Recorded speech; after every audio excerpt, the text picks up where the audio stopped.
ಅದು ಆ ಕಡೆಯಿಂದ ನೋಡಿದ್ರು ಯಾವ್ದು ಜಾಗನೇ ಕಾಣ್ತಿದ್ದಿಲ್ಲ ನಮಗೆ ಕೆಳಗೆ ಇಳಿದವರು. ನಿಮ್ಗೆ ಫಸ್ಟ್ ಭೇಟಿ ಆಗಿದ್ದು ಸ್ವಾಮೀಜಿ ದೇಹ ಬಿಟ್ಟ ಮೇಲೆ. ನೀನಲ್ಲಿ ಮುಂದೆ ನಿಂತ್ಕೊಂಡು ಸ್ವಾಮೀಜಿಯವ್ರದ್ದು ಹಿಂಗೆ ಮುಖ ದುರ್ಬಿಟ್ಕೊಂಡು ನೋಡ್ತಾ ಇದ್ದೆ. ಕಣ್ಣಾಗ ನೀರ್ ಬಂದಿಲ್ಲ. ನೀನು ಕೋಪದ ಛಾಯೆ ಇತ್ತು ಮುಖದಲ್ಲಿ. ಆಮೇಲೆ ಯಾರದು ಹುಡುಗ ಅಂತ ಕೇಳಿದೆ. ನೀನ್ ನೋಡಿದ ತಕ್ಷಣ ನಂಗೆ ಗೊತ್ತಾಗ್ಬಿಡ್ತು ಸ್ವಾಮೀಜಿನ ಮುಖದ ತರನೇ ನಿನ್ ಮುಖ ಇರೋದು. ನಮ್ಮ ಸ್ವಾಮೀಜಿ ಸಿದ್ಲಿಂಗ ಸ್ವಾಮೀಜಿ ಹೇಗಿದ್ರು ಹಾಗೆ ನಿನ್ ಮುಖ ಇರೋದು. ನಾನು ಆಮೇಲೆ ಅದ್ ಯಾರದು ಹುಡುಗ ಅಂತ ಕೇಳಿದೆ. ಅಲ್ಲಿ ನಮ್ಮ ಊರಿನವ್ರು ಹೇಳಿದ್ರು ಸ್ವಾಮೀಜಿ ಮಗ ಅಂತ ಅವ್ರ ಪತ್ನಿ ಅಂತ ಹೇಳಿದ್ರು.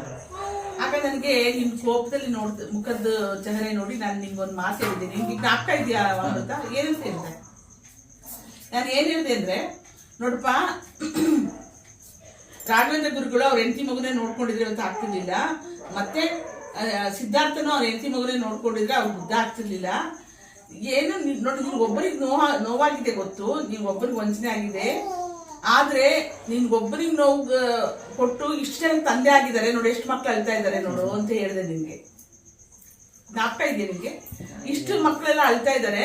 ನಮ್ ಸ್ವಾಮೀಜಿ ನಮ್ಗೆ ದುರ್ಗುಟ್ಕೊಂಡು ನೋಡ್ಬೇಡ ಅಪ್ಪ, ನಿನ್ ನೋವಾಗಿದೆ ಅಂತ ಗೊತ್ತು ಅಂತ ಹೇಳಿದೆ ನಾನು. ಆಮೇಲೆ ಅವ್ರು ನೀನ್ ಬಂದು ನಾನು ಮಾತಾಡಿಸ್ದೆ. ಆಮೇಲೆ ಮೇಡಮ್ ನೀವ್ ಫಸ್ಟ್ ಟೈಮ್ ನಿಮ್ಮನ್ನ ನೋಡಿದಾಗ ಸ್ವಾಮೀಜಿ ಕಡೆ ಅನ್ಕೊಂಡಿದ್ವಿ ನಾವು, ಮಧುಮಾಯಿನ ಸ್ವಾಮೀಜಿ ಕಡೆ.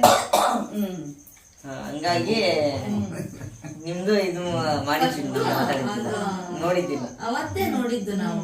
ಅವ್ರು ಸ್ವಾಮೀಜಿ ಕಡೆ ಅಂದ್ರ ಅದು ಆ ಮೈಂಡ್ ಹಂಗ ಹೋಗ್ಬಿಡ್ತು. ಹೆಂಗ ಆಯ್ತು ಏನಾಯ್ತು ಅಂತ ನಾವ್ ಫಸ್ಟ್ ಟಿವಿ ನೋಡಿದ್ಮೇಲೆ ಗೊತ್ತಾಗಿದ್ದು. ನಾನ್ ಫಸ್ಟ್ ನೋಡ್ಬಿಟ್ಟೆ ಇವ್ರಿಗೆ ಹೇಳಿದ್ದು ದಬಸ್ಪೇಟೆ ಇದು ಅಂತಂದು ನ್ಯೂಸ್ ಅಲ್ಲೆಲ್ಲ ಬರ್ತಾ ಇತ್ತಲ್ಲ, ಹಂಗಾಗಿ ಹಿಂಗಾಯ್ತು ನೋಡ್ರಿ ಅಂತಂದು. ಆದ್ರೂ ನೋಡಪ್ಪ, ಇವತ್ತು ಅವ್ರ ಬೃಂದಾವನದಲ್ಲಿ ಅಕ್ಕಪಕ್ಕ ಹಳ್ಳಿಯವರೆಲ್ಲ ಬಂದು ದೀಪ ಇಟ್ಟು ಹರಕೆ ಮಾಡ್ಕೊಳ್ತಾರೆ, ಪೂಜೆ ಮಾಡ್ತಾರೆ, ಹೂ ಇಡ್ತಾರೆ, ದೀಪೋತ್ಸವ ಮಾಡ್ತಾರೆ, ಸ್ವಾಮೀಜಿದು ಪುಣ್ಯಾರಾಧನೆ ಮಾಡ್ತಾರೆ, ಜಯಂತಿ ಮಾಡ್ತಾರೆ. ಯಾಕೆ ಅಂದರೆ ಅವರಲ್ಲಿ ಇದ್ದಂತಹ ಒಂದು ಶಕ್ತಿ ಸಿದ್ಧಿ. ನಮ್ಮ ಸ್ವಾಮೀಜಿ ಬಗ್ಗೆ ನೀವು ಮಾಹಿತಿ ಕೊಟ್ಟಿದ್ದಕ್ಕೆ ನಿಮಗೆಲ್ಲ ತುಂಬ ಧನ್ಯವಾದಗಳು. ಬಿಂದು, ನಿಮ್ಗೆ ಏನಾದರೂ ಮಾತಾಡಬೇಕು ಅನಿಸ್ತಾ ಇದೆ ನಮ್ಮ ಸ್ವಾಮೀಜಿ ಬಗ್ಗೆ? ನನಗೆ ಅನಿಸಿದ್ದು ನೀವು ಹೇಳಿದ ಒಪಿನಿಯನ್ನೇ ನನಗೂ ಇದೆ ಮೇಡಮ್ ಅವರೇ. ಇವ್ರಿಗೆ ಬಿಟ್ಟಿರ್ಬೋದು, ಅವರು ಅದನ್ನೇ ಸಾವಿರಾರು ಮಕ್ಕಳಿಗೆ ತಂದೆ ಆಗಿದ್ದಾರೆ. ಮತ್ತೆ ಸಮಾಜದಲ್ಲಿ ಅವ್ರಿಗೆ ಆದಂಥ ಒಂದು ಒಳ್ಳೆ ಹೆಸರು, ಒಳ್ಳೆ ಕೀರ್ತಿ ಇದೆ. ಬಟ್ ನಮ್ಮ ದೃಷ್ಟಿಯಿಂದ ನೋಡಿದಾಗೆ ಇವ್ರಿಗೂ ಅದೇ ಒಪಿನಿಯನ್. ನನ್ನ ತಂದೆ ಅಂದರೆ ಅವರು ಪ್ರೀತಿ ಸಿಗ್ಲಿಲ್ಲ ಇವ್ರಿಗೆ, ಮತ್ತೆ ನಮ್ಮ ಅತ್ತೆಯವ್ರಿಗಾಗಿರ್ಬೋದು ಅವ್ರದ್ದು ಪ್ರೀತಿ ಸಿಗ್ಲಿಲ್ಲ. ಅದೇ ಮತ್ತೆ ಪ್ರೀತಿ ಪ್ಲಸ್ ಜೀವನ ಎರಡೂ ಸಿಕ್ಕಿಲ್ಲ ಅನ್ನೋದೊಂದು ಸ್ವಲ್ಪ ಬೇಸರ ಅವ್ರಿಗೆ. ಅಷ್ಟು ಬಿಟ್ರೆ ಮತ್ತಿನ್ನೇನು ಇಲ್ಲ. ಎಲ್ಲ ಗಂಡಸರು ಅವ್ರವ್ರ ಹೆಂಡತಿ ಮಕ್ಕಳು ಸಾಕ್ತಾರೆ, ಅದು ಸಹಜ ಸಮಾಜದಲ್ಲಿ. ಆದ್ರೆ ಯಾರೊಬ್ರು ಮಹತ್ವರು ಬೇಕಲ್ಲ, ತಾಯಿ ತಂದೆ ಇಲ್ದಾರ ಮಕ್ಕಳನ್ನ ಸಾಕಕ್ಕೆ. ಮಲ್ಲಿಕಾರ್ಜುನ ಅಣ್ಣವ್ರೆ ಬೇಕಲ್ಲ, ಎಲ್ಲ ತಾಯಿ ತಂದೆ ಎಲ್ಲ ಗಂಡಸರುಗಳು ಅವ್ರ ಹೆಂಡತಿ ಮಕ್ಕಳು ಸಾಕ್ತಾರೆ, ಹೌದಲ್ಲ?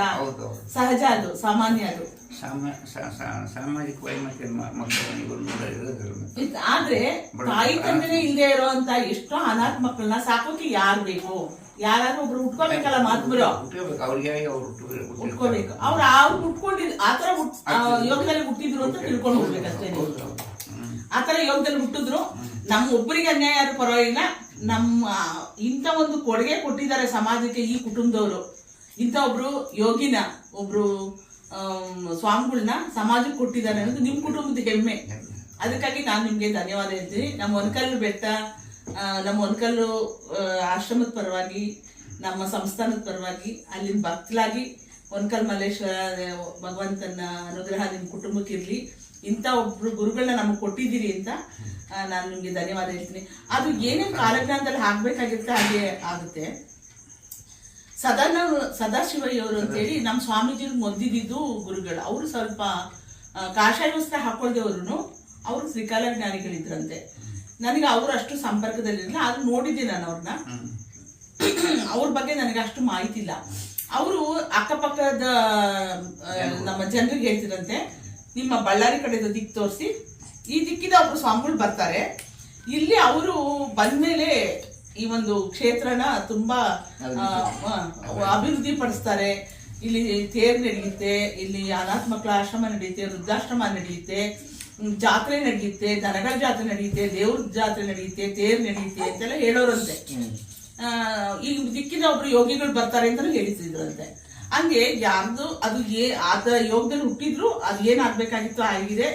ಆದ್ರೆ ನಿಮ್ಮ ಕುಟುಂಬದಿಂದ ಅದು ಅವ್ರು ನಮಗೆ ಸ್ವಾಮೀಜಿಯವರು ಒಬ್ರು ಮಹಾತ್ಮರನ್ನ ಕೊಟ್ಟಿದ್ರೆ ಆ ಕುಟುಂಬಕ್ಕೆ ಸಲ್ಬೇಕಾಗಿದೆ ಅದು ಕೃತಜ್ಞತೆ.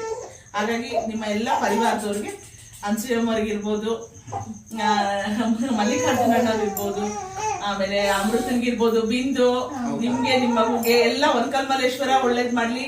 ನಮ್ಮ ಸ್ವಾಮೀಜಿಯವರು ಬಹಳ ಸಿದ್ಧಿ ಇದ್ದವರು, ಬಹಳ ಮಹಾತ್ಮರು, ಒಬ್ರು ಯೋಗಿಗಳಾಗೋದಕ್ಕೆ ಎಲ್ಲ ಬೇಕಾಗಿರೋದೆಲ್ಲ ಶಿಷ್ಟಾಚಾರದಲ್ಲಿದ್ದಂಥವ್ರು ನಮ್ಮ ಸ್ವಾಮಿಗಳು.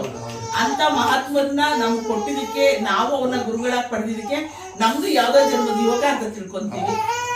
ಹಾಗಾಗಿ ನಿಮ್ಮೆಲ್ರಿಗೂ ನಮ್ಗೆ ಕೃತಜ್ಞತೆ, ನಮಸ್ಕಾರ. ಕುಟುಂಬದವ್ರಿಗೆ, ನಿಮ್ ಕುಟುಂಬಕ್ಕೆ ಒಳ್ಳೇದ್ ಮಾಡ್ಲಿ ದೇವರು ಭಗವಂತ. ಒನ್ಕಲ್ಮಲೇಶ್ವರ ನಮ್ಮ ಸಿದ್ಧಯೋಗಾನಂದ ಸ್ವಾಮೀಜಿರು ಅವರು ದೈಹಿಕವಾಗಿ ಹೋಗಿದ್ರು, ಆತ್ಮೀಯವಾಗಿ ನಮ್ ಜೊತೆಗಿದ್ದಾರೆ.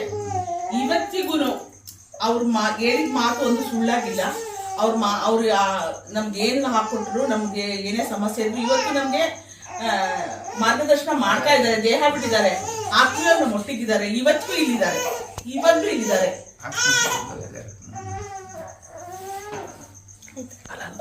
ಸ್ವಾಮೀಜಿಯವರು ನಮ್ಮ ಹರಿ ಸ್ವಾಮೀಜಿಯವರು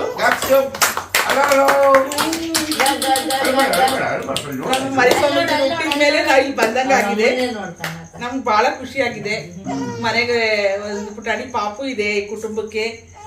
ಇದು ಎಲ್ಲ ಅಭಿವೃದ್ಧಿ ಆಶೀರ್ವಾದ ಎಲ್ಲ ಇರ್ಲಿ ನಮ್ಮ ಒನ್ಕಲ್ಮಲೇಶ್ವರ ದಯದಿಂದ, ನಮ್ಮ ಸ್ವಾಮೀಜಿ ದಯದಿಂದ ಈ ಪಾಪುಗೆ ಎಲ್ಲ ಅನುಗ್ರಹ ಇರ್ಲಿ.